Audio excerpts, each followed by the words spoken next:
tema cultural, ¿sale? Y para el día de mañana se verá el manejo de la depresión.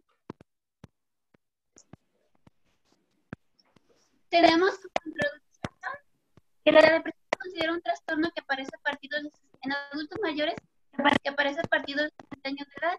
Este trastorno es de relevancia a nivel mundial, ya que genera una carga psicosocial directa, tanto para la persona que lo padece como para los cuidadores principales. Además, la depresión conlleva que enfermedades crónicas no sean tratadas de manera adecuada y favorece o propicia más bien el riesgo de suicidio y mortalidad. A pesar de que en la actualidad existen numerosos tratamientos para este tipo de padecimiento, no se le lleva un adecuado control de él y no se dan los medicamentos que realmente requiere el paciente ni la vigilancia que necesita para que tenga una adecuada calidad de vida. Dentro de la epidemiología, a nivel mundial tenemos que ocurre aproximadamente en el 5% de los adultos mayores que viven en la comunidad. En los pacientes que se encuentran institucionalizados, ocurren aproximadamente el 37%. En los pacientes que están en alguna residencia para adultos mayores, ocurren un 30 o un 50%. Tenemos que este problema es de relevancia, ya que genera una alta tasa de suicidio, sobre todo en pacientes mayores de 70 o 80 años de edad. Tenemos, por ejemplo, que en pacientes de 70 o 74 años de edad encontramos una incidencia de 31.68 casos por cada 100.000 adultos mayores. Hay un estudio latinoamericano que se llama SABE. En la incidencia que se encontró en cuanto al trastorno de depresión en adultos mayores fue mayor que el que se encontró en estadísticas mundiales. Se encontró que aproximadamente ocurre en un 16.5% a 30% en mujeres comparado con hombres, que ocurren aproximadamente el 19%. Tenemos que la depresión se va a presentar aproximadamente de 1.5% a 2 mujeres sobre hombres, así que no frecuenten las mujeres. En cuanto a nuestro país, bueno, no hay datos estadísticos recientes, ya que no se ha abordado mucho este tema. Tenemos que se realizó una encuesta epidemiológica psiquiátrica en el año 2002 al 2003, en el que se encontró que hay una prevalencia anual de 4.8% de depresión en adultos mayores en nuestro país. Tenemos que esta prevalencia equivale a mujeres en un 5.8% y en hombres a un 2.5%. Otras encuestas como la Ensanud que se ha hecho en 2012, se encontraron síntomas depresivos, no depresión como tal, en un rango de un 17.6% a 37.9% de la población adulta mayor. Los factores de riesgo que tenemos para depresión en adultos mayores, como les mencioné, eran en primer lugar el sexo femenino. Los antecedentes familiares refiere que, por ejemplo, los pacientes que son gemelos tienen el riesgo del 40% de presentar depresión cuando su gemelo lo padece. También tenemos que se hereda en familiares de primera línea. También tiene que ver con los antecedentes de la infancia, personas que han sufrido abuso sexual, maltrato, carencias emocionales. Otras condiciones que también se asocian como factores de riesgo para depresión, tenemos las condiciones crónicas que van desde patologías tales como la diabetes, la insuficiencia cardíaca, la enfermedad pulmonar obstructiva crónica, la enfermedad renal crónica, así como el dolor ortopédico, ya que genera una alta carga emocional. También se ha asociado como factor de riesgo el deterioro en la funcionalidad, ya que los pacientes se sienten tristes, que no ayudan o no colaboran con las actividades como lo hacían antes. El sentimiento de minusvalía genera factor de riesgo para depresión. También tenemos que el deterioro cognitivo es otro de los factores que se ha encontrado como depresión en los adultos mayores. Las pérdidas recientes, sobre todo se asocia la viudez, la pérdida de algún hijo, el abandono social por parte de los cuidadores o de la familia, haber sufrido algún evento vascular cerebral, ya que esto conlleva mayor carga tanto para el paciente como para los familiares. Entonces esto hace que el paciente igual tenga sentimientos de minusvalía. Acontecimiento de la vida estresante, por ejemplo, haber perdido la pandemia en la que estamos ahorita, pérdidas económicas, pérdidas familiares. La historia de depresión, las personas que tienen episodios depresivos previos en la edad, adultos jóvenes o adolescentes, cuando llegan a ser personas adultas mayores, tienen mayor riesgo de presentar depresión.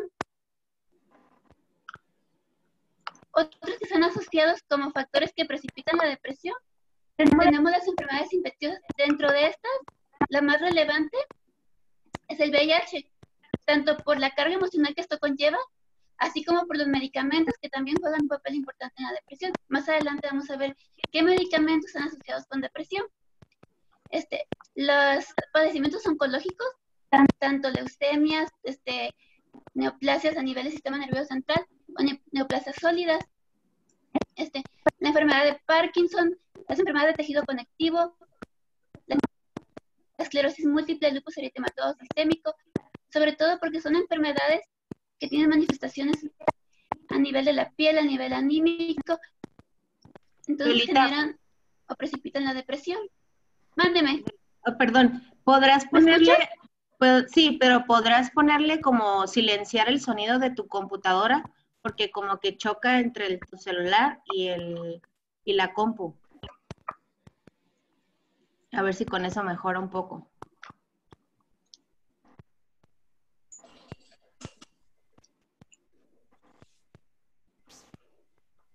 Ahí en la pantalla cuando lo compartes está como un microfonito, ¿no? Ese no lo puedes tocar. Listo. Perdón, ¿Se escucha mejor? A ver, yo te digo. ¿Se escucha mejor? Sí. No, ya síguele. Tenemos luego la patogénesis de la depresión. Hay muchas teorías que se han asociado a la depresión. La principal es la monominérgica, que describe que hay un desequilibrio entre la serotonina, la noradrenalina y la dopamina encefálica. Principalmente, la depresión debe estar compuesta por 3 mecanismos: los factores genéticos, que ya mencionamos, los factores ambientales que pueden condicionar eventos estresantes, y factores epigenéticos, son factores que correlacionan tanto y que hacen una interacción entre los factores genéticos y los factores ambientales.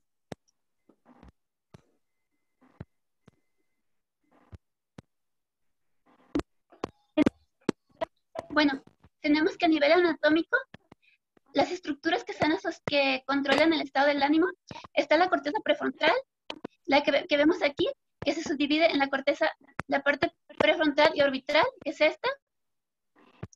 En esta parte encontramos la circulación circular anterior y la circulación circular posterior. Aquí encontramos la amígdala en la partecita roja.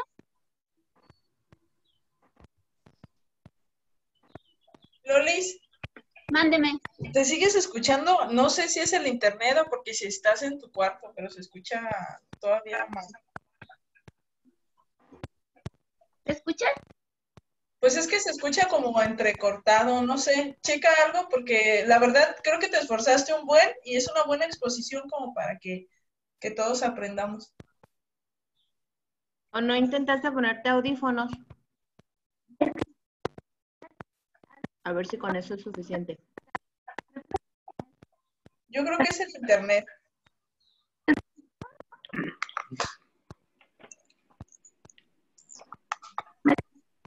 ¿O el módem te queda lejos? Acércate al módem. ¿Ya? No, Loli, yo creo que sí, acércate al módem porque no se escucha.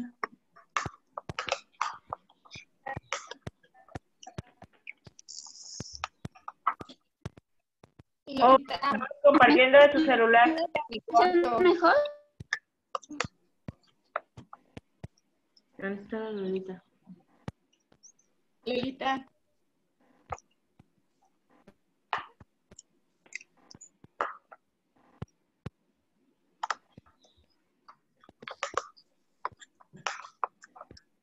¿Se escucha mejor? ¿Ya pusiste los datos de tu celular? Sí, mejor así. Sí, ya te escuchas mejor. Vale. Gracias, Tenemos Lolita. de nada, tenemos el sistema límbico, que también juega un papel importante en el control de las emociones. Dentro del sistema límbico tiene muchas funciones, no solamente regula el ánimo, también regula la respuesta a la amenaza, las emociones. Las estructuras más importantes que están impresas en el sistema límbico es la amígdala, que vemos en el punto número 5, y el hipocampo en el punto número 7, que van a jugar un papel importante en la patogénesis de la depresión.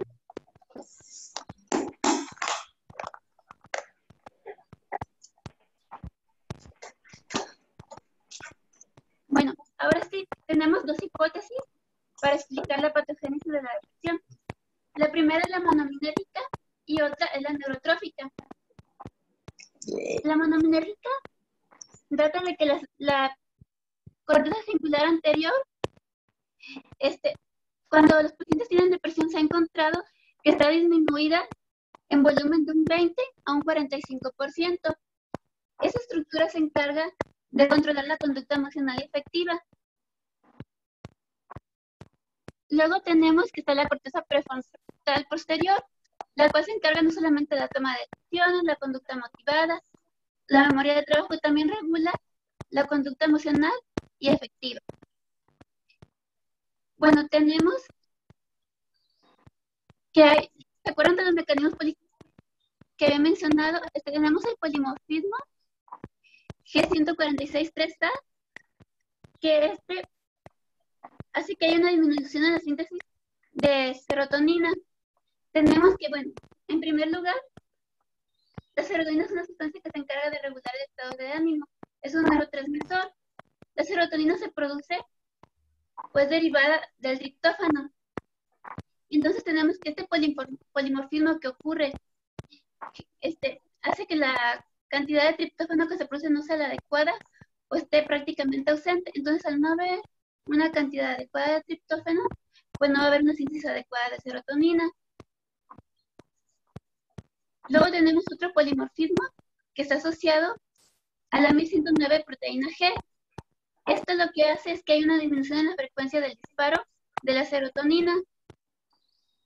Esto se ha podido comprobar cuando se les realiza una tomografía por emisión de positrones a los pacientes, en los que se evidencia que hay una disminución de la serotonina. Además tenemos que, por ejemplo,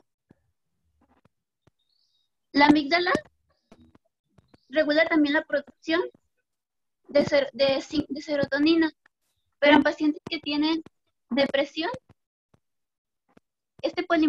y sobre todo que está asociado y se ha corroborado este polimorfismo, vamos a encontrar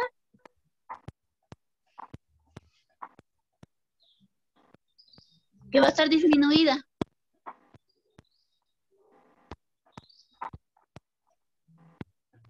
También tenemos que, por ejemplo,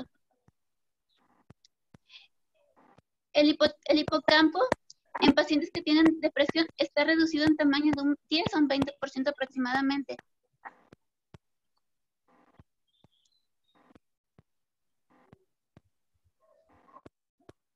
¿Todavía se escucha mal? ¿Con interferencia? Sí, Lolita, pero yo creo que es porque estás con doble audio. Está entrando a veces el maestro Leonel y a veces tu celular. Entonces, silencia alguno de los dos y ya probamos porque es lo que está pasando.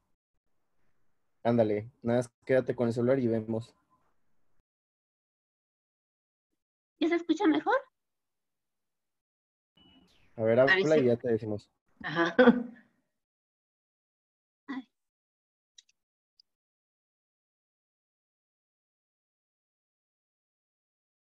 Bueno, nos quedamos en la parte de que el hipocampo en pacientes con depresión está disminuido aproximadamente el volumen de un 20 a un 10%. ¿Se escuchó mejor, verdad? Sí. Ok, gracias, perdón. También tenemos que, por ejemplo,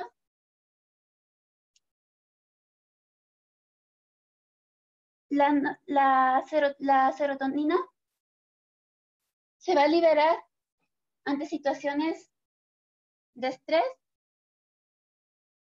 pero en pacientes que tienen depresión, la cantidad de serotonina va a ser recaptada más rápido que en otros pacientes. Entonces, al haber una mayor cantidad de recaptación, no va a poder quedar de manera libre a nivel sanguíneo y se va a expresar pues, los síntomas depresivos, ya que no va a haber un adecuado control del estado del ánimo. También tenemos otra hipótesis que es la neurotrófica, en la que esta actúa sobre todo la noradrenalina. Tenemos que esta sustancia se produce, bueno, es derivada de la tirosina produce la dopa produce la levodopa, y a partir de la levodopa se sintetiza la noradrenalina. En el locus serius, esta sustancia se va a liberar en cantidades de acuerdo, por ejemplo, a mecanismos de estrés o ante situaciones que amenazan la vida o que ponen en acción al sistema de respuesta.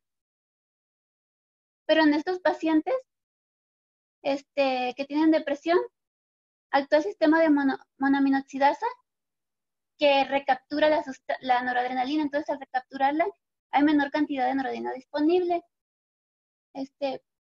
También tenemos como otro mecanismo que el factor de crecimiento cerebral, que es el BDNF,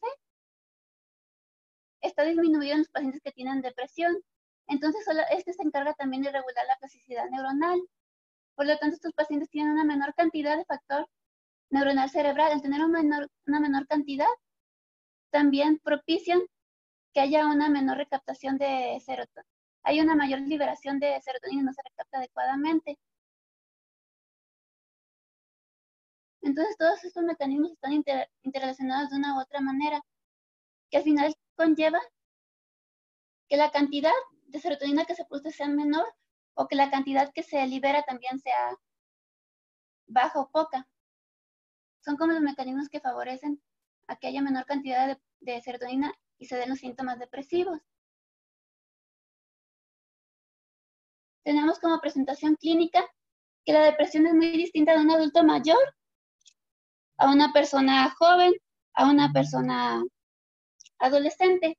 Los síntomas que más se van a asociar en adultos mayores es la fatiga, la pérdida de peso, las quejas hipocondríacas, aquellos pacientes que refieren cefalias constantes, lumbalgias, cervicalgias, dolor de huesos, dolor de pies, y que por más que acuden al médico, les dan analgésicos, les dan tratamientos, hasta psiquiatría, psicología, no responden adecuadamente. Pacientes que empiezan con alteraciones en la memoria y que comúnmente ellos achacan es que ya estoy grande, yo soy adulto mayor, es normal que se me olvide, es normal que no recuerde dónde dejé las cosas. Pacientes que empiezan con aislamiento social, que antes convivían con su familia, con sus hijos, y de repente ya no quieren convivir, ya no son las actividades que antes realizaban. O pacientes que empiezan a rechazar el alimento, que dicen que ya no tienen hambre, que no les apetece el alimento que antes les gustaba. Pacientes que ya no quieren consumir adecuada cantidad de líquidos, o que rechazan, son pacientes diabéticos, hipertensos, que rechazan los medicamentos.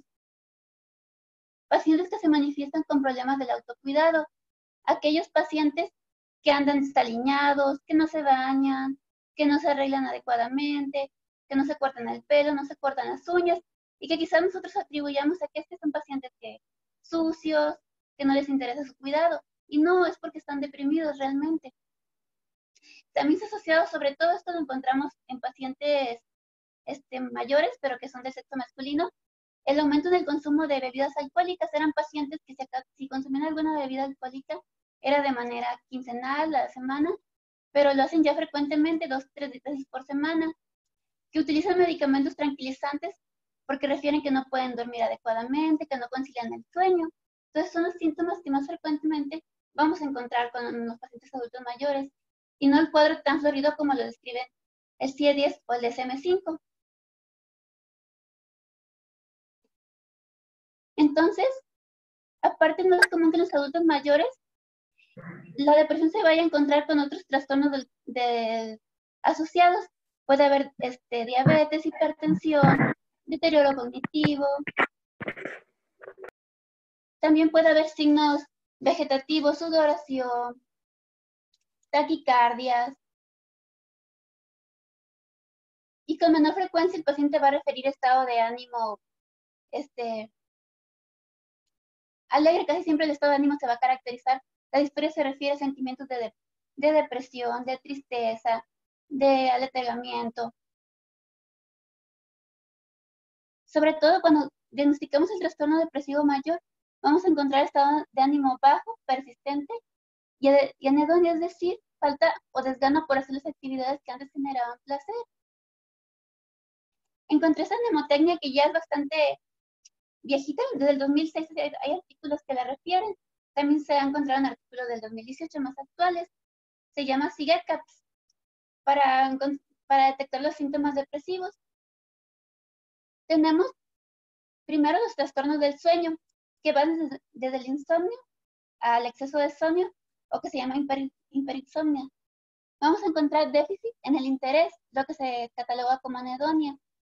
Vamos a encontrar sentimientos de culpabilidad, que se van a referir, por ejemplo, por inutilidad, desesperanza o lamentación. El paciente va a sentir que ya no sirve para nada, que no vale lo que antes para realizar las actividades que podía realizar.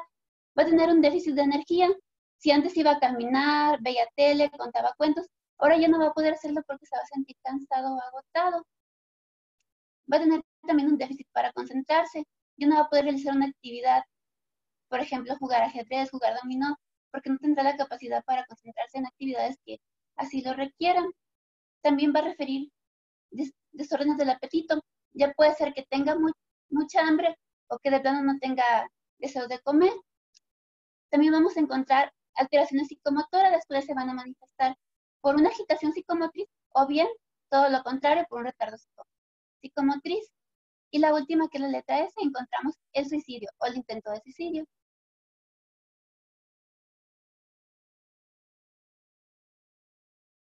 Dentro de la evaluación diagnóstica tenemos que principalmente el estándar de oro para la depresión es la historia clínica. Sobre todo tiene que ser una historia clínica detallada, desde los antecedentes psicológicos del paciente, así como unas pruebas complementarias oportunas y una exploración física adecuada. Lo primero que también tenemos que hacer es una valoración cognitiva para detectar que no esté cruzando con algún episodio de demencia. Tenemos que tomarle laboratorios, porque la biometría, por ejemplo, un paciente con anemia puede cursar con depresión. Los desequilibrios hidroelectrolíticos, por ejemplo, la hipercalcemia puede cursar con depresión. Alteración en las pruebas de función hepática, que también podemos confundir alguna encefalopatía con un trastorno depresivo. La química sanguínea para detectar algunas enfermedades que pueden también estar asociadas, o el descontrol metabólico. El perfil tiroideo, sobre todo porque el hipotiroidismo cursa con depresión. Las deficiencias vitamínicas, tanto de B12 como de folatos, también se han asociado con depresión. Por lo tanto, es importante pedir el nivel de estas vitaminas. Y también podemos pedir estudios de imagen, como tomografías o resonancias, ya que podemos descartar hallazgos, por ejemplo, de alguna patología vascular, o confirmar en este caso algún evento vascular cerebral, demencia vascular. Este es un cuadrito que encontré de la depresión en el anciano. El diagnóstico, pues aquí tenemos los factores de riesgo que ya habíamos visto, los principales: el exceso femenino, la viudez, y la comorbilidad y el dolor incontrolado son de los factores que más se asocian con depresión. También tenemos que identificar factores de riesgo asociados al suicidio. Si el paciente ya ha tenido intentos de suicidio previo, si el paciente tiene un dolor crónico maltratado, porque hay dolores que son insoportables, que a pesar de que el paciente tenga, digamos, una calidad de vida adecuada, que tenga apoyo familiar, que reciba medicamentos adecuados, el tener un dolor que no pueda controlar, pueden llevarlo al suicidio. Luego tenemos la clasificación de la depresión. Hay clasificación a través del CIE-10 o el DSM-5, que es más reciente. Entonces, dentro del DSM-5 hay subtipos del trastorno depresivo mayor, que puede estar asociado a ansiedad, a características atípicas, características catatónicas, características psicóticas o características mixtas. Más adelante lo vamos a ver. También tenemos otros subtipos de depresión, que es la depresión menor, la distimia o la depresión vascular. Bueno, como les mencioné atrás, lo principal es el interrogatorio clínico. Por lo tanto, tenemos que investigar en primer lugar situaciones o factores estresantes en el paciente. Es decir, si está pasando por una pérdida económica, si está pasando por algún problema familiar, si tiene alguna enfermedad aguda. Buscar antecedentes familiares de depresión o de suicidio en el paciente. O antecedentes sociales también, que es un paciente con abuso de sustancias o consumo de bebidas alcohólicas. Tenemos que identificar la duración de los síntomas, por cuánto tiempo se presentan, con qué frecuencia y qué tan severos son, ya que esto va a permitir clasificarlos. Tenemos que averiguar si hay deterioro funcional del paciente o deterioro social, porque de ahí va a partir las intervenciones que vamos a dar en nuestro paciente. También tenemos que identificar historia de episodios maníacos, ya que esto se puede asociar con trastorno bipolar, y el trastorno bipolar es un diagnóstico diferencial del trastorno depresivo. Tenemos que buscar el abuso de sustancias o de alcohol, y por qué están abusando de la sustancia, no solamente identificar que tienen un consumo excesivo de alcohol. Tenemos que identificar algún déficit cognitivo, ya que también esto se asocia con depresión. Tenemos que hacer hincapié en pensamientos de muerte, deseo de morir o intento suicida. Si no queremos hacerlo delante del familiar que lo acompaña, podemos pedirle que se retire un momento y hablar directamente con el paciente y preguntarle claramente si en algún momento de su vida ha intentado suicidarse o si tiene ideas en este momento o pensamientos suicidas, y si los tiene, ¿con qué mecanismos planea hacerlo?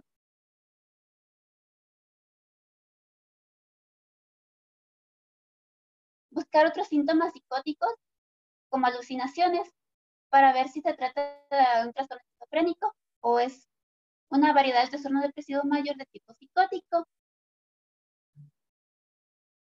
Tenemos que preguntar también en qué estación se presentan los síntomas depresivos, ya que la depresión se ha visto asociada, la vamos a ver más adelante, con las estaciones de otoño e invierno, con el clima frío. Y estos síntomas normalmente revierten en temporada de primavera o verano. En el interrogatorio clínico tenemos que preguntar, como les mencionaban anteriormente, el dolor crónico, los medicamentos que utiliza el paciente. Tenemos varios que pueden utilizar y que están asociados con depresión. Algunos se asocian porque causan depresión del sistema nervioso central y por ende causan depresión de la liberación de noradrenalina, serotonina. Tenemos, por ejemplo, un medicamento que utilizan frecuentemente, la ranitidina. Como este medicamento es un inhibidor de la recaptación de serotonina, entonces tenemos que es uno de los que se más asocian con depresión. Otros medicamentos que también se han asociado con depresión son los betabloqueadores. El principal betabloqueador que más se asocia con depresión y que utilizan mucho los adultos mayores es el propanolol. Este se debe a que tiene una alta afinidad lipofílica y puede atravesar la barrera hematoencefálica. Entonces, como está en altos niveles, causa depresión. Otros medicamentos, como les mencionaba, que también se asocian a la depresión, tenemos, por ejemplo, a los medicamentos antihipertensivos que pues la mayoría de pacientes adultos mayores cursan con hipertensión arterial. De estos medicamentos, los que podemos encontrar como predisponentes para depresión son los, ya mencioné, los betabloqueadores, los calciantagonistas dentro está el nifedipino. Otros medicamentos también que se asocian con la depresión y que es el que más riesgos se ha encontrado son los esteroides, sobre todo la prednisona, ya que actúan a nivel del eje hipófisis hipotálamo adrenal. Cuando hay un desencadenante estresante, hace que se liberen mayor cantidad de cortisol. Y el estímulo del cortisol hace que se suprima la liberación a nivel endógeno de noradrenalina y esto ocasiona que haya menor noradrenalina disponible. Tenemos también que los medicamentos oncológicos que se asocian con depresión, la vinblastina, la vincristina, los medicamentos también para el VIH. El principal medicamento del VIH asociado con depresión es el efavirenz, que se ha reportado en un 50 a un 60% de los casos. También tenemos la simodubidina, que se asocia. También los tratamientos para la hepatitis C, como es el interferón. Entonces tenemos que hacer un adecuado interrogatorio clínico con el paciente de las patologías que padece, de los medicamentos que está consumiendo actualmente o que estuvo consumiendo en el último año previo. Bueno, aquí también me gustó este cuadrito que encontré, porque es básicamente lo que ya comentaba ahorita.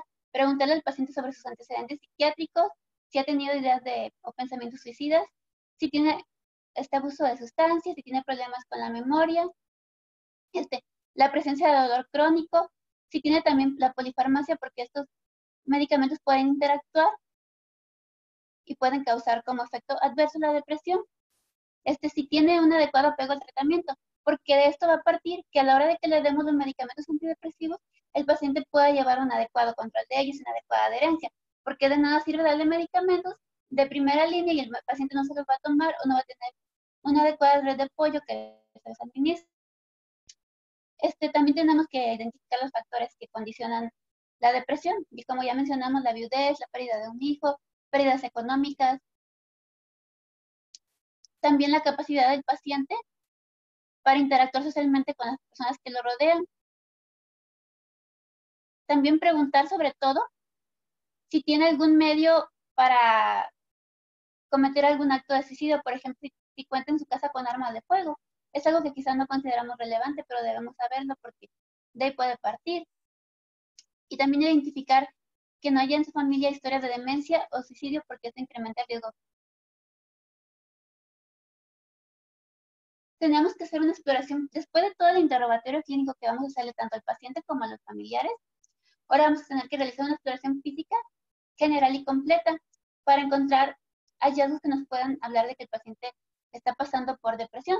Desde la simple inspección física en la que vamos a encontrar que el paciente puede estar desaliñado, puede estar con la mirada cabizbaja, hay pacientes que están hasta con lágrimas en los ojos, que no están adecuadamente vestidos, que no se preocupan por su apariencia física, que tienen la mirada también baja o que tienen la posición del cuerpo. Tenemos que hacer después una exploración neurológica completa para descartar que no tenga alguna otra etiología asociada, como una esclerosis múltiple, ya que es un factor precipitante para depresión. Descartar que no tenga enfermedad de Parkinson o deterioro cognitivo. También tenemos que hacer, por lo mismo tenemos que hacer este cuestionario para valorar el nivel cognitivo del paciente, el Mini-Mental, el MoCA, el Mini-CoG. Y también, si es preciso y si es la primera vez que vemos al paciente, tenemos que revisar las escalas de funcionalidad para ver hasta qué punto está afectando el episodio depresivo por el que está pasando. Bueno, dentro de la depresión tenemos la clasificación del trastorno depresivo como trastorno depresivo mayor, que fue el que lo mencioné en el cuadrito anterior. Tenemos que el trastorno depresivo mayor se va a acompañar por más, bueno, comprende 9 síntomas, pero se van a presentar más de 5 de los siguientes síntomas, que deben estar presentes casi todos los días, durante un periodo de 2 semanas o 15 días, y que por lo menos de estos 5 síntomas estén presentes los 2 primeros. Entonces, el criterio básico, tiene que estar presente el estado de ánimo depresivo la mayor parte del día. Como segundo punto que también tiene que estar presente, es una marcada disminución del interés o el placer en todas o casi todas las actividades que antes realizaba el paciente. Claro, tenemos que considerar que si es un paciente de 80 años de edad, obviamente pues sus actividades pueden ser el hecho de leer el periódico, de ver la televisión, de regar alguna planta, de jugar algún juego de mesa. Y si de un momento o en las últimas 2 semanas deja de hacer esa actividad, tenemos que estar alertas. Otro de los criterios que pueden estar o no presentes es el aumento de pérdida significativa de más del 5% de peso, una disminución o un aumento del apetito. También tenemos el punto número 4 es el insomnio o la hiperinsomnia. Aquellos pacientes que antes dormían 7 u 8 horas al día y de un momento a otro refieren que solo pueden dormir 3, 2 horas por la noche, o todo lo contrario, aquellos pacientes que prácticamente se la pasan dormidos todo el día. Otro punto, que es el número 5, tenemos que buscar agitación o retardo psicomotor. En este, más que nada, tenemos que pedirle apoyo al familiar. No va a ser tanto referido por el paciente, sino referido o observado por el familiar. Casi todos los días tiene que estar presente. El punto número 6, fatiga o pérdida de la energía.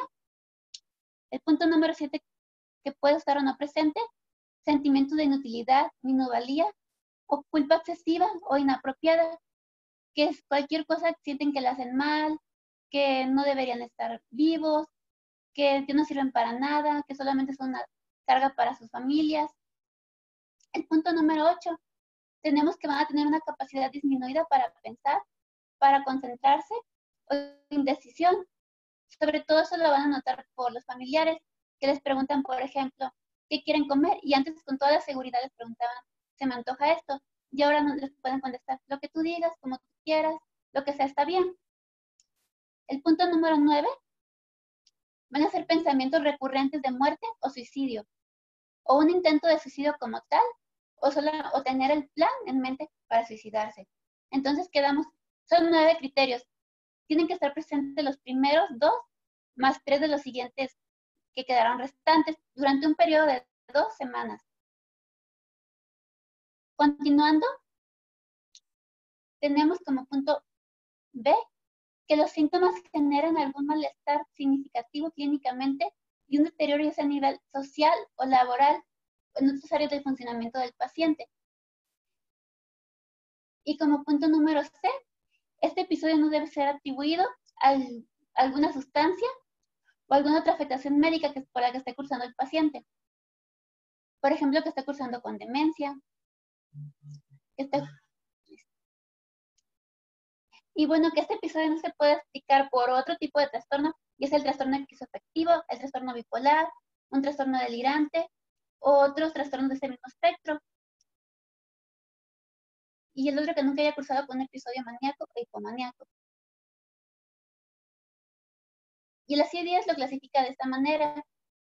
Igual también menciona que debe durar al menos 2 semanas y que no debe ser atribuido igual también al abuso de sustancias o que se explique por otro trastorno mental.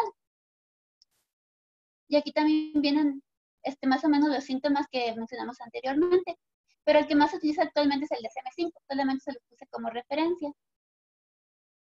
Bueno, el trastorno depresivo mayor se va a clasificar en leve, moderado y severo. Tenemos que leve, hay un mínimo de números de síntomas presentes. Esos síntomas quizás generen angustia porque el paciente, por ejemplo, no tenga la misma concentración, esté triste, esté con falta de energía, pero los puede manejar y no hay tanto deterioro funcional. En el trastorno depresivo mayor encontramos que es un exceso de síntomas, casi siempre van a estar presentes por lo menos los 2 primeros y otros 5 de los restantes.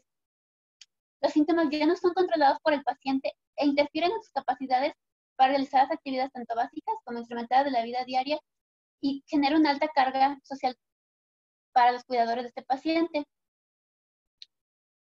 Y el moderado es el que lo refiere que está está comprendido entre los síntomas leves y los síntomas severos, pero no da una característica de qué síntomas están presentes dentro del episodio moderado. Tenemos, si recuerdan, que el trastorno depresivo mayor se clasifica en varios subtipos. Dentro de ellos tenemos el trastorno depresivo mayor con características de ansiedad. Bueno, tenemos que tener alta sospecha clínica que no se trate de un subtipo de estos, ya que se asocia con un alto riesgo de suicidio o de intento suicida como tal. Y va a requerir 2 o más de los siguientes criterios: sentirse tenso o estar incapacitado para hacer algo. Esos pacientes inusualmente se sienten inquietos.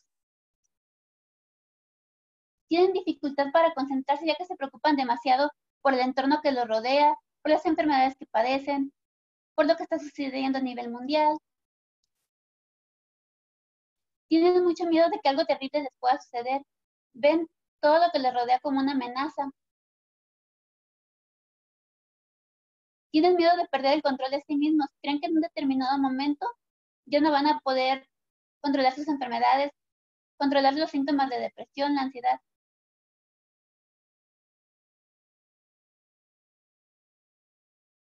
Otro es el trastorno depresivo mayor con características mixtas. Este requiere que al menos 3 de los siguientes síntomas estén presentes durante el episodio depresivo.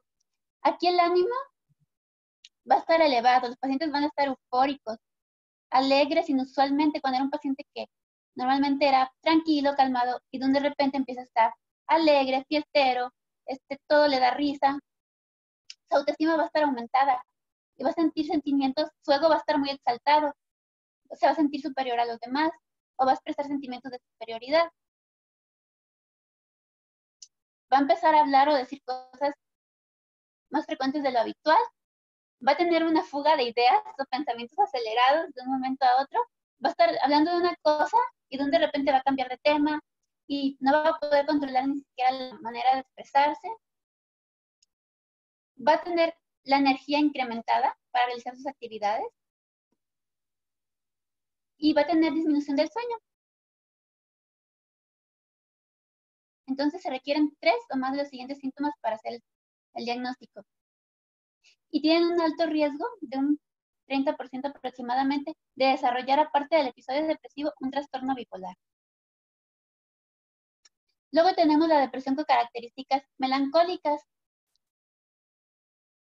Estos pacientes han perdido el interés en casi todas las actividades o falta de la actividad ante estímulos que antes eran placenteros para ellos.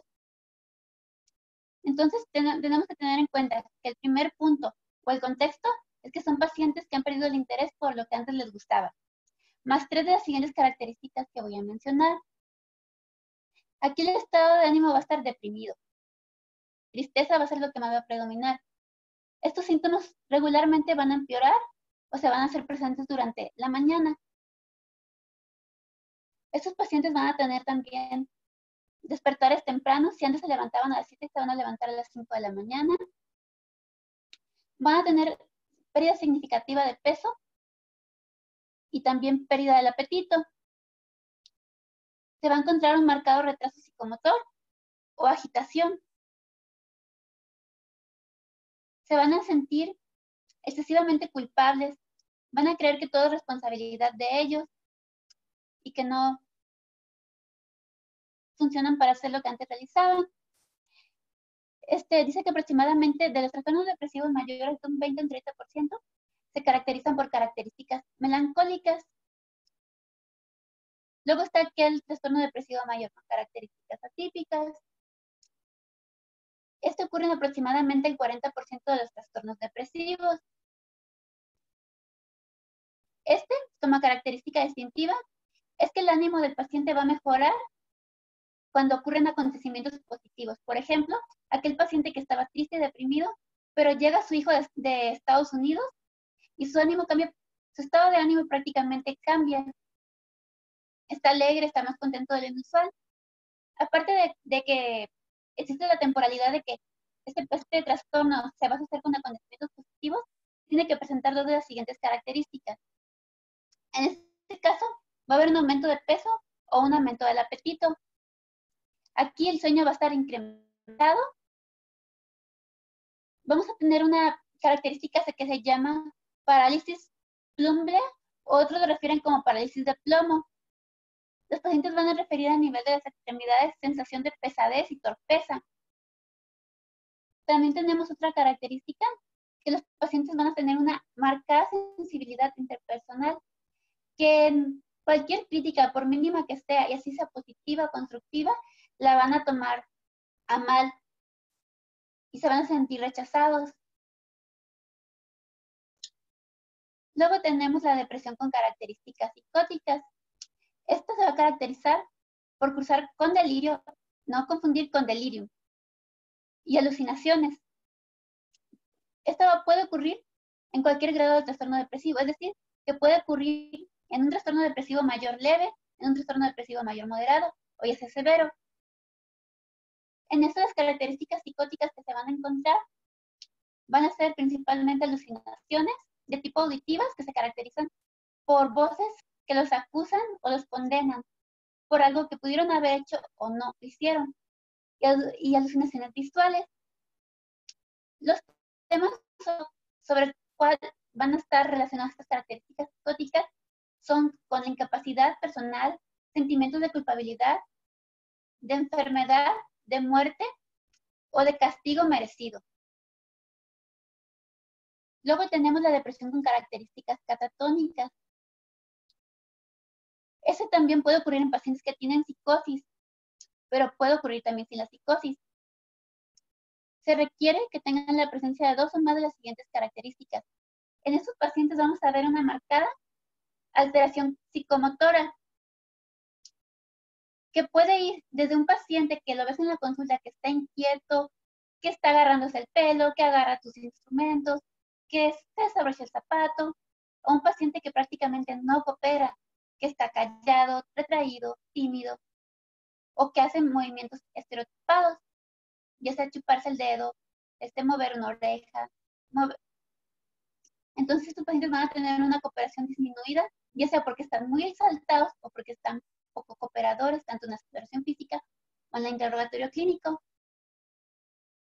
Y lo que mencionaba anteriormente, tienen una actividad motora ya sea retraída o excesivamente expresada. Luego también tenemos que estos pacientes pueden presentar ecolalia, es decir, que gesticulan o imitan el habla de la paciente o del entrevistador que les está interrogando. O bien ecoprasia, que imitan el movimiento de las personas a su alrededor. Entonces, una característica muy distintiva son esas dos que mencioné. Luego tenemos el trastorno depresivo mayor asociado a depresión estacional. Este, sobre todo, es un subtipo muy recurrente, sobre todo porque es estacional. Dice que se asocia más que nada a las épocas o estaciones de otoño e invierno, asociado sobre todo al frío. Tenemos que este tipo de patrón estacional va a revertir o mejorar, o en algunos casos hasta remitir en primavera. También se asocia a que está frecuente en latitudes más altas, por ejemplo, en Rusia, en Estados Unidos, en Europa. Y pues como mencionaba, se puede rever a la falta de luz del día y al frío. También otro subtipo que no menciono, que es del trastorno depresivo mayor, es el periparto, que se asocia pues a las personas, a las embarazadas antes de o un mes después de tener al bebé, pero pues no es relevante porque no vamos a ver embarazadas. Luego tenemos otro de los el trastorno depresivo persistente, que no es un subtipo, que es un trastorno aparte. También se le conoce como distimia. El trastorno depresivo persistente lo vamos a poder diagnosticar cuando se haya de un estado de ánimo depresivo la mayor parte del día durante al menos 2 o más años, en el que se va a encontrar más 2 de los siguientes síntomas. Entonces tenemos que puede tener falta o exceso de apetito, insomnio o exceso de sueño, energía, baja o fatiga. El paciente va a tener una baja autoestima, va a tener una incapacidad para concentrarse o tomar decisiones y va a tener sentimientos de desesperanza. Entonces recordar nada más que el trastorno depresivo persistente tiene que estar presente durante al menos más de 2 años o igual a 2 años. Y cualquiera de las siguientes características. El trastorno depresivo persistente se clasifica en 4 partes. El trastorno con síndrome distímico puro, en el cual nada más se van a encontrar que hay síntomas de depresión mayor, pero que no están presentes durante al menos 2 años, no cumple el criterio. Tenemos el episodio depresivo mayor persistente, es aquel episodio o aquel trastorno depresivo mayor que está presente por más o igual a 2 años. Tenemos el episodio depresivo mayor intermitente con episodio actual, es decir, que actualmente está cursando el paciente con un trastorno depresivo mayor, pero que en los últimos 2 años ha habido por lo menos 8 semanas en los que el paciente no ha cursado con un trastorno depresivo mayor.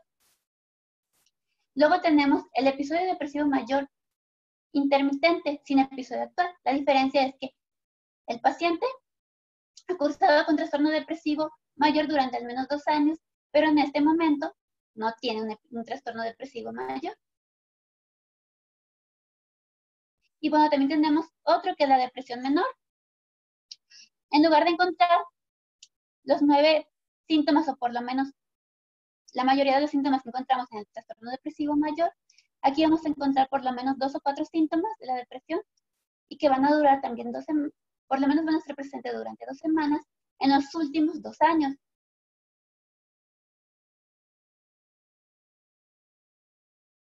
Y bueno, viene una dinámica.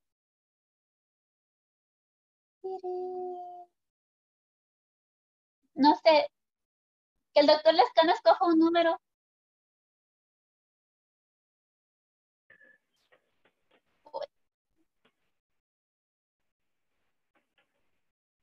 O el doctor Márquez, escojan un número, por favor.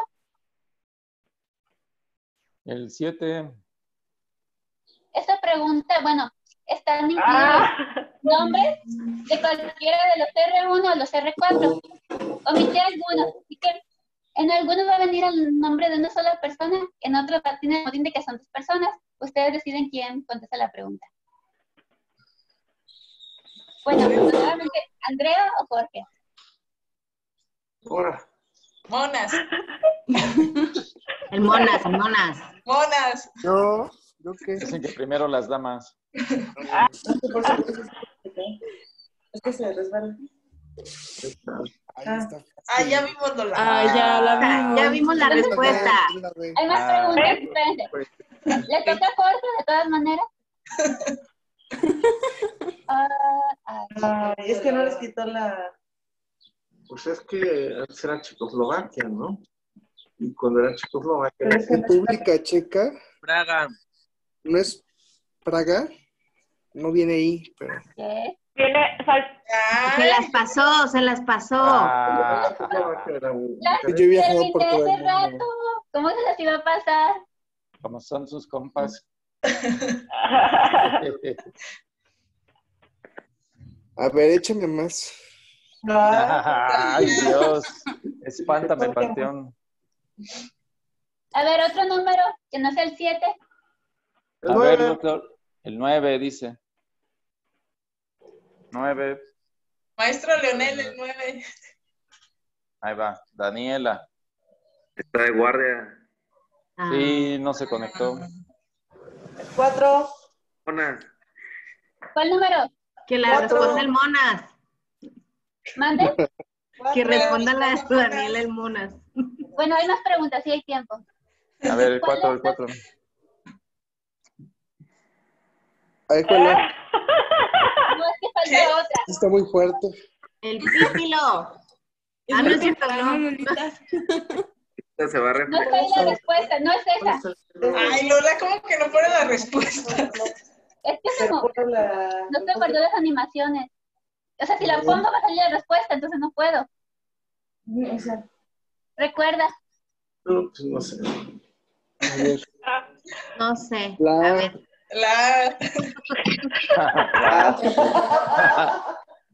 No, verbalmente. Bueno, cada quien, pues. Estas preguntas son muy difíciles. Sí. No, eso es biología de primer año. Me Eso- siento, sí, me siento una prepa. Pablito sabe, el Pablito sabe. Estambres. Estambres. Otro número. El Cinco. 3.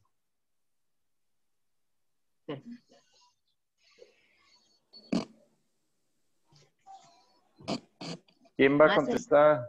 Esa ya la pusiste. Kenia. Sí está Kenia, ¿no? Sí, No. Yo sí. Sí, andaba. sí, ahí anda, ahí anda. A ver, ¿qué pregunta es?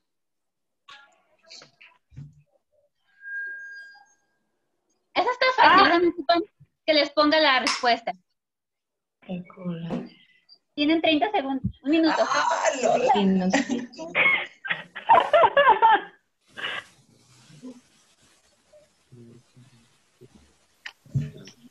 La calculadora. ¿19? 12 por 2, 14. 14. Ah, sí, 7 por 2, Por 14. 3. Menos Pero No, el negativo con negativo. 42. Y 42. Pero número positivo. entonces 7 por 2, 14, ¿no? Pues sí. Más Menos 14. son 30, 3 por 4, 12 son más 42, ¿no?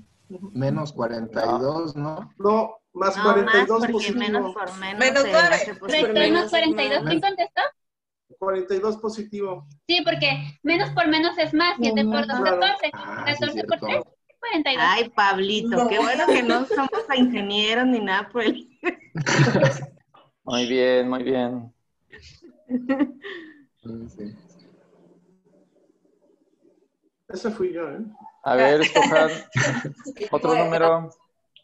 El equipo del HGR1. La siguiente A pregunta. ver, Uno, el 10. uno. ¿Y las preguntas? La Aleida. pregunta es, ya no la voy a proyectar para que tenga opciones. ¿El pueblo actual? No escuché. No se No escuchó. escuché, perdón.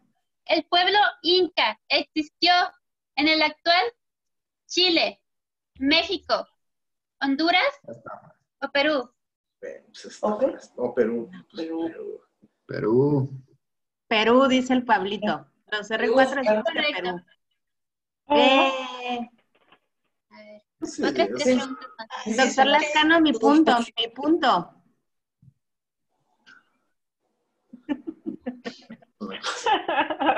Querían el 1 hace rato.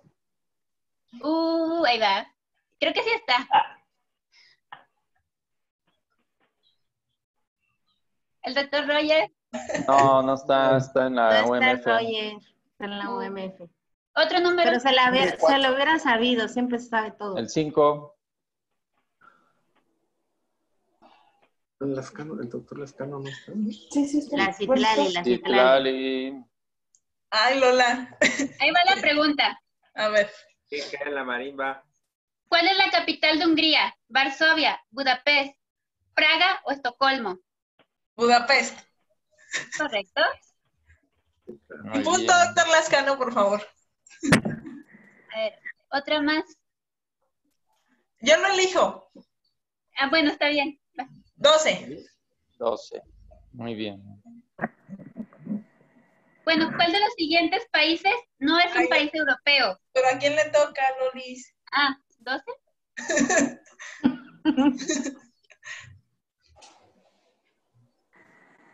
Carlitos. Al Carlangas.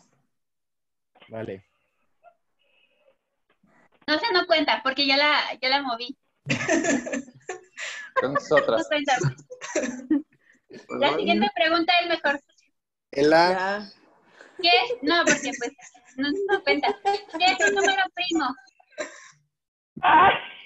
¿Cuál es la pregunta? ¿Qué es un número primo? Aquel cuya última cifra es 1, el mínimo común múltiplo de otros dos números, el que solo se puede dividir por sí mismo y por la unidad, o el representante canónico de una serie de fracciones reductibles. El No, 3. solamente se puede dividir Sí, por sí mismo. o 3. ¿Correcto? La penúltima. El 3. No, es aquel número que solamente se puede dividir por sí mismo o por la unidad, O por la para que unidad. sea un número entero. A todas las 3 siempre es con mi hija. Ay. Muy bien. ¿Quién faltó? ¿El que es 6? Doctor ¿O ya se Lascano. acabaron las preguntas? Sí, una para el doctor Lascano. Jessica, Ya estoy viendo a todos los que están diciendo, para la rúbrica. Jessica, Lo tuve correcta. Échale la Jessica, pregunta. ¿estás ahí? Sí, ahí está. Ajá. La pregunta es, ¿cómo Ansiosa se por llama la contestar. cordillera que cruza Chile de norte? ¿Los Andes, los Apalaches, los Alpes o los Mochis? ¿Qué cruza los Alpes? ¿Qué dijiste? ¿Qué ¿Los cruza? ¿Cómo se llama qué? No. Te repito. Repítela. Él dijo Alpes un punto. ¿Cómo se llama la cordillera que cruza del norte a sur? Chile, los Andes, los Apalaches, los Alpes o los Mochis. Los Andes. Correcto. Claro. Muy bien. Y falta última. Bueno, Ya ni me dio. esta es para... Esta es, ni siquiera esta es abierta. Debe estar de vacaciones. ¿Los qué? ¿Los 6 idiomas? Básicos reconocidos por la ONU. Inglés, español, chino, francés, alemán y Te oyes todo, mi José Juan. No le soples. chino mandarín. Quien sea. Quien no haya contestado,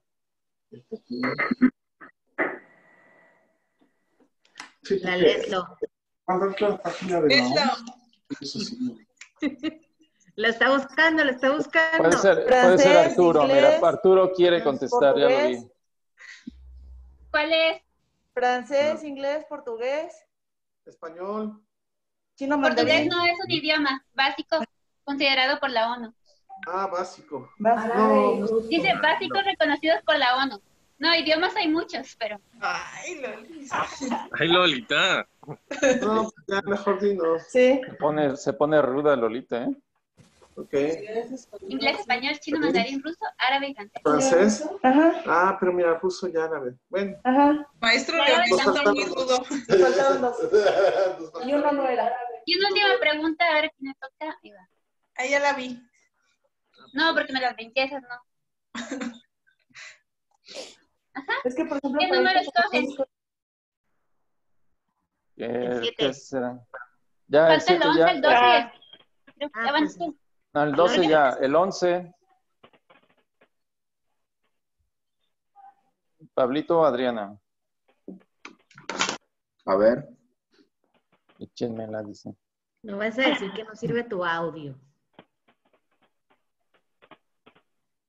Ay, amigo, ¿Cuál te es la el tienes que organudo saber. que se encarga de la respiración dentro de la célula? Ni siquiera ocupo ponerla, así que Eso, maestro Leonel. La mitocondria. excelente, listo.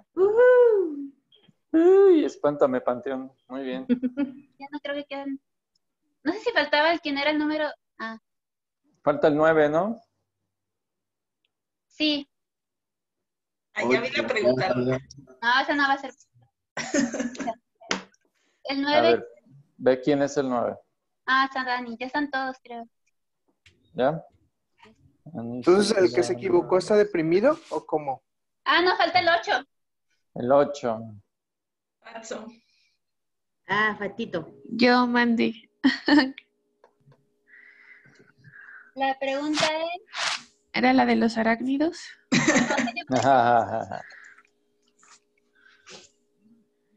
¿Cuál es la capital de Irlanda? Dublín. Ay, Ya te caray. lo dijeron, ya te lo dijeron ahí. Ay, amiga. Ya la ¿Quién? dije. No escuché. Entonces no aplica. La siguiente pregunta. ¿De qué país es capital Beirut? ¿Beirut? ¿Dónde queda Beirut eso, es una Leila? capital. ¿A qué país corresponde? Las Beirut. opciones son Marruecos, Líbano, Argelia o Egipto. El Líbano. Egipto. No sé, no sé. Tú sé, Lolita, no me gire el hámster. Son las hormonas. A ver, Están tengo en depresión deterioro cognitivo. postparto. Ya. Líbano. Ah, Líbano. Líbano, ándale. Tengo deterioro cognitivo asociado al embarazo. Ajá, le dijeron a Alma que parecía, que sí parecía isquemia, que le sacaron las unidades función. Y sí quedó para. Listo, Pero continuemos. sí valdría la pena por la clínica hacerle una resonancia. Porque la isquemia visualmente no da edema, ¿no? ¿Listo? Mañana, Lola. Este es ¿Cuánto Se falta, escucha la Lolita? radio. Sí. Tenemos. como neuro, ¿no? Ah, espera, Lolita. Ah, ¿de geriatría? Es que también tiene una tomografía, pero Ahí hay que silenciar ese microfonito. formas de broncograma. Doctor, ¿le seguimos o Es qué lo que hacemos? estoy preguntando, ¿como cuánto falta? Falta lo de diagnóstico y tratamiento. Bueno, No, el lo tratamiento de lo vamos a ver tratamiento Podemos lo verlo mañana. vamos a mañana. ver mañana. Solo faltan las escalas, no es tan tardado. Allá mañana, Lola. 10 minutos. Pues sí que José Juan, por ahí. ¿Qué onda? pueden silenciar el micrófono? Es que se escucha Lupe. Gracias. Gracias. Tenemos las escalas más utilizadas En geriatría, para valorar o evaluar la depresión, está la escala de depresión geriátrica o de Elizabeth o la GDS. La versión original constaba de 30 ítems, la cual tiene una sensibilidad de 95% y una especificidad de 84%. La versión corta consta de 15 reactivos con una sensibilidad de 72% y una especificidad de 85%. Y hay una ultra corta que es de 5 reactivos. De esa no encontré como una sensibilidad o especificidad propuesta. Luego tenemos el cuestionario sobre la salud del paciente, que es el PHQ de 2 puntos, que tiene una sensibilidad de 100% y una especificidad de 7%. Cuando sale positivo, es decir, que se encuentran más de 3 puntos, ahorita lo vamos a ver, se debe realizar el cuestionario sobre la salud del paciente de 9 ítems. La sensibilidad y la especificidad varían en torno al 90%. Valorar o detectar depresión, es decir, son de tamizaje. Luego tenemos la de Hamilton, que esta escala se utiliza para pacientes que ya son o ya tienen diagnóstico de depresión. Es para valorar la severidad de la depresión y la respuesta al tratamiento. Ahorita vamos a ver cómo se valora esto. Bueno, la de Elizabeth o la de GDS, tenemos que son la versión corta, que son 15 reactivos. Ahorita se los voy a mencionar más adelante, ya más resumidos.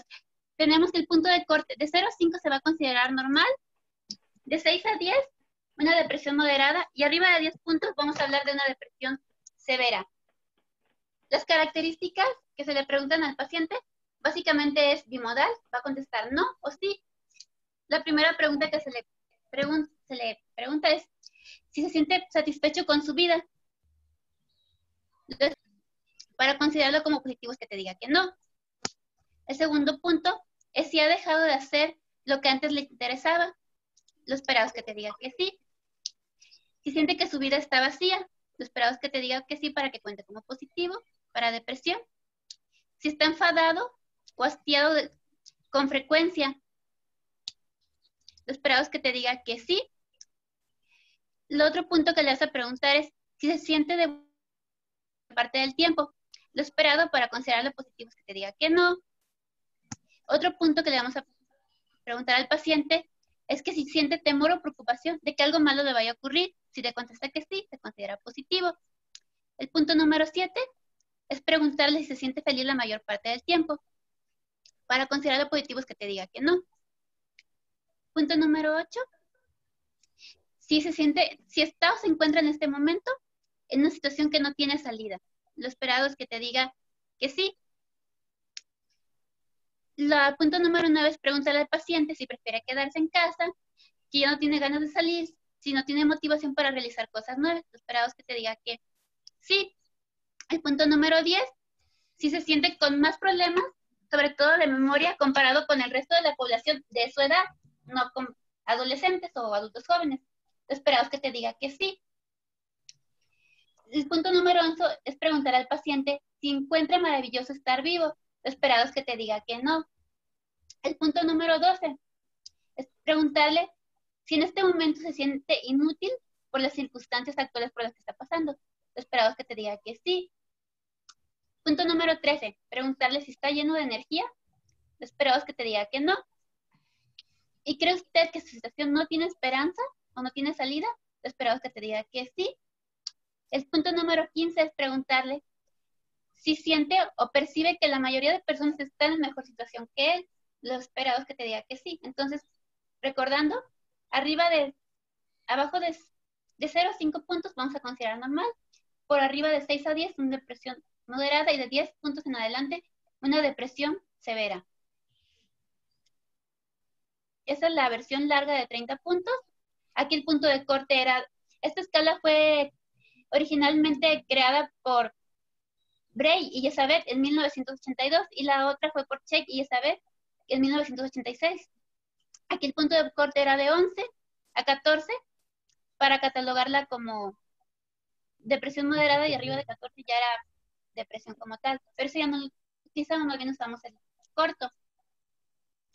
Luego tenemos el cuestionario de la salud de 2 preguntas.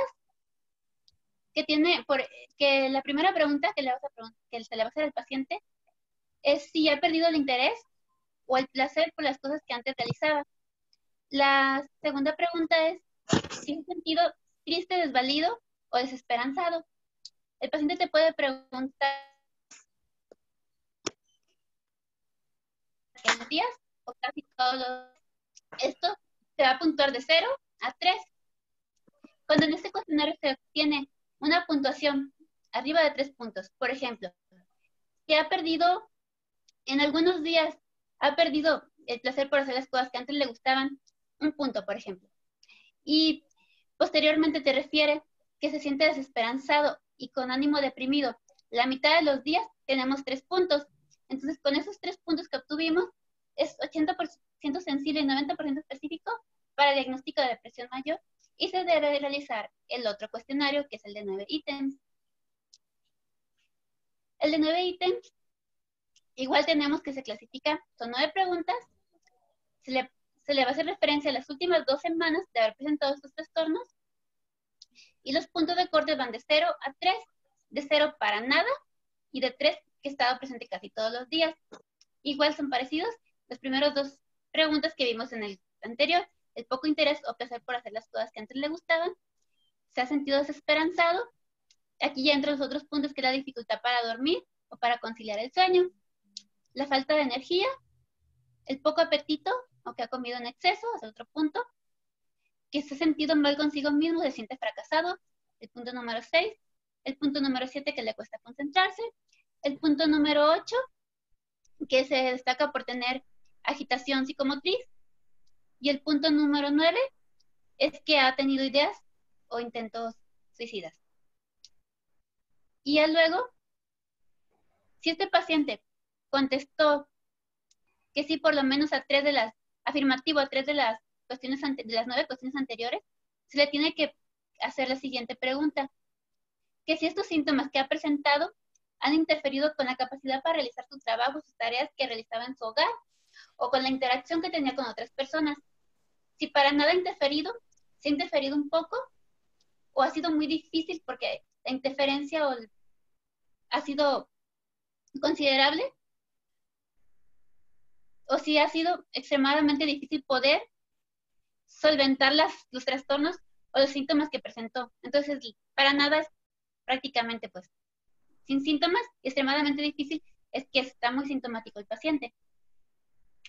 En algunas bibliografías lo califican de esta manera, como trastorno depresivo mayor, que estén por lo menos presentes de los 9 ítems que vimos, 5, y que estén presentes por lo menos la mitad o casi todos los días, y que algunos de los síntomas correspondan al punto número 1 o al punto número 2, es decir, que corresponda a que el paciente está desesperanzado, con ánimo deprimido, o bien que el paciente ha perdido el interés por realizar las actividades que antes le gustaban o realizaba. Entonces es trastorno depresivo mayor. Y el trastorno depresivo menor lo catalogan aquí, que de los siguientes 9 incisos puede estar presente el 2, el 3 o el punto número 4. No necesariamente tienen que estar presentes el primero y el segundo, como hacíamos referencia en el trastorno depresivo mayor. En otra bibliografía también lo dividen por puntaje. Si sacamos la cuenta, son 9 ítems que puntúan de 0 a 3, 9 por 3, da un total de 27 puntos. Entonces tenemos que para depresión mínima toman en cuenta de 1 a 4 puntos, depresión leve de 5 a 9 puntos, depresión moderada de 10 a 14 puntos, depresión moderadamente grave de 15 a 19 puntos y depresión grave arriba de 20 a 27 puntos. Entonces, pues sí, podemos hacerlo igual, catalogarla como un trastorno, por ejemplo. Lo hacemos, podemos usar el primero, trastorno depresivo mayor. Y ya, aquí le podemos dar la severidad al paciente. Ya no solamente mencionar que es un trastorno depresivo mayor, leve, moderado, severo. Aquí podemos ver si realmente es moderadamente grave o se trata de una depresión moderada. Entonces nos da como más parámetros. Luego está la escala de Hamilton. Esta nos va a permitir evaluar a un paciente que ya tiene depresión cómo ha sido la respuesta al tratamiento. Originalmente constaba de 21 ítems, Actualmente la escala está reducida y consta de 17 ítems que se puntúa de 0 a 3 y de 0 a 5 puntos. Esta escala permite identificar la respuesta al tratamiento. Para decir, por ejemplo, que un episodio de depresión está remitido, la puntuación nos tiene que dar menor a 7 puntos. Para decir que un paciente ha tenido buena respuesta al tratamiento, por lo menos durante el primer mes, del primero al segundo mes que ha recibido antidepresivos, si tuvo, por ejemplo, el paciente 25 puntos, lo esperado para decir que ha tenido respuesta al tratamiento es que tenga una reducción del 50% del puntaje que tuvo cuando se realizó este cuestionario. Es decir, que tiene que tener 12 puntos. Los que valoran, bueno, en general, el punto número 1, valora el humor depresivo. El punto número 2, los sentimientos de culpa. El punto número 3, ideas de suicidio. El punto número 4, el insomnio precoz. El punto número 5, el insomnio intermedio. El punto número 6, insomnio tardío. El punto número 7, trabajo y actividades. Punto número 8, la inhibición psicomotora, que es la lentitud, el retraso. El punto número 9, la agitación psicomotora. El punto número 10 que valora es la ansiedad psíquica. El punto número 11, la ansiedad somática. El 12, síntomas somáticos gastrointestinales. Síntomas somáticos generales, el 13. 14, síntomas genitales. El 15, la hipocondría. 16, pérdida de peso. Y el 17, introspección. Y lo podemos ya, una vez que reunimos estos puntajes, vamos a catalogar al paciente como no deprimido de 0 a 7 puntos, una depresión ligera, una depresión menor de 8 a 13 puntos, una depresión moderada de 14 a 18 puntos, una depresión severa de 19 a 22 puntos y una depresión muy severa arriba de 23 puntos. Entonces, recordar lo que les mencioné, para decir que un paciente, por ejemplo, le hacemos el test a un paciente que ya padece depresión para ver qué tanta respuesta ha tenido los antidepresivos y nos encontramos que el paciente tiene 18 puntos. Entonces vamos a decir que nuestro paciente tiene una depresión moderada. Lo esperado con la terapia antidepresiva es que en 1 o 2 meses veamos que tenga una reducción del 50% de los síntomas para ver que realmente nuestro medicamento que le indicamos es el adecuado. También tenemos que ver obviamente que tenga una adecuada adherencia. Y si vemos al revalorarlo a los 2 meses que tiene 9 puntos el paciente de esta escala, entonces corroboraremos que el paciente sí está respondiendo al tratamiento. Y ya para decir que el paciente ha remitido su episodio depresivo, tiene que tener abajo de 7 puntos. Aunque hay otros estudios que consideran que 7 puntos es alto, que debería tener mínimo 5 o 4 puntos para decir que realmente ha remitido el episodio depresivo. Y pues el diagnóstico diferencial se tiene que hacer con trastorno bipolar, con desórdenes psicóticos, con abuso de sustancias, con las condiciones médicas que mencioné anteriormente, con el hipotiroidismo, la enfermedad de Cushing, la anemia, condiciones neurológicas que pueden cursar con depresión, enfermedad de Alzheimer, demencia vascular, deterioro cognitivo, enfermedad de Parkinson, esclerosis múltiple, el déficit de vitamina B12 o de folatos y sobre todo el dolor crónico de origen ortopédico, que es el más incapacitante. Otra, bueno, esa escalita que también consideramos importante es hacer la diferencia entre demencia y depresión, porque muchas veces llegamos a confundirla. Tener en cuenta que el inicio de la demencia es insidioso o paulatino y la depresión es un inicio abrupto o súbito. La demencia va a progresar de manera lenta y la depresión progresa de manera variable. Usualmente va a progresar rápidamente. En la demencia los síntomas son de larga duración y en la depresión los síntomas son de corta duración, siempre y cuando se intervenga también de manera oportuna. Tenemos que en la demencia el humor y el comportamiento va a ser fluctuante, va a ir desde apatía hacia irritabilidad. Y en la depresión, casi siempre, nada más recordando que hay subtipos de episodios en los que van a cursar con humor exaltado, pero comúnmente el humor es deprimido.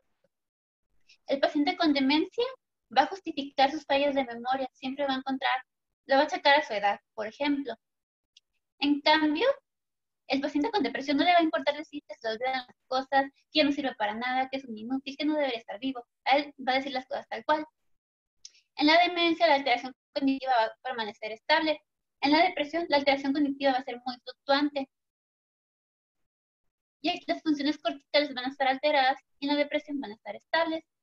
Y pues, más que nada, los antecedentes en demencia van a ser antecedentes familiares de demencia, no tanto de depresión. Y pues en depresión sí va a haber antecedentes personales de depresión, de abuso en la infancia o de maltrato. Y listo.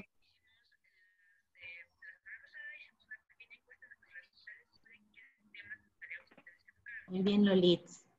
No sé si quieren comentar algo ya por Toda la interferencia.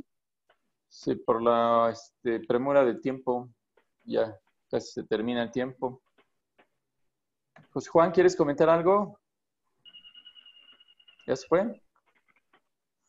Sí. Creo que sí. Creo que sí, ya se fue, ¿verdad? Sí, se me hace que fue plan con maña, ¿verdad, Lolita? ¿De qué? No, también las traigo, ya está todo hecha. Si quieren No, la no. No, Lola. No, ya con eso. No te preocupes. mañana. Sí. Pero ya sé, por lo menos mañana que no voy a que conecto el celular con los datos y ya. Órale, pues. Que me estresó mucho eso de... Sí, si quieren, para mañana hacemos ya los comentarios, ¿sale? Sí. Doc, ¿nos puede decir qué temas quiere que veamos la próxima semana? Sí, en la tardecita se los mandamos, yo creo. Platico con José Juan. Ok, ¿Vale? Gracias. Órale, gracias Adiós, a todos. Nos vemos mañana. Gracias, Lolita. Bye. Bye. Bye. Gracias, maestro Leonel.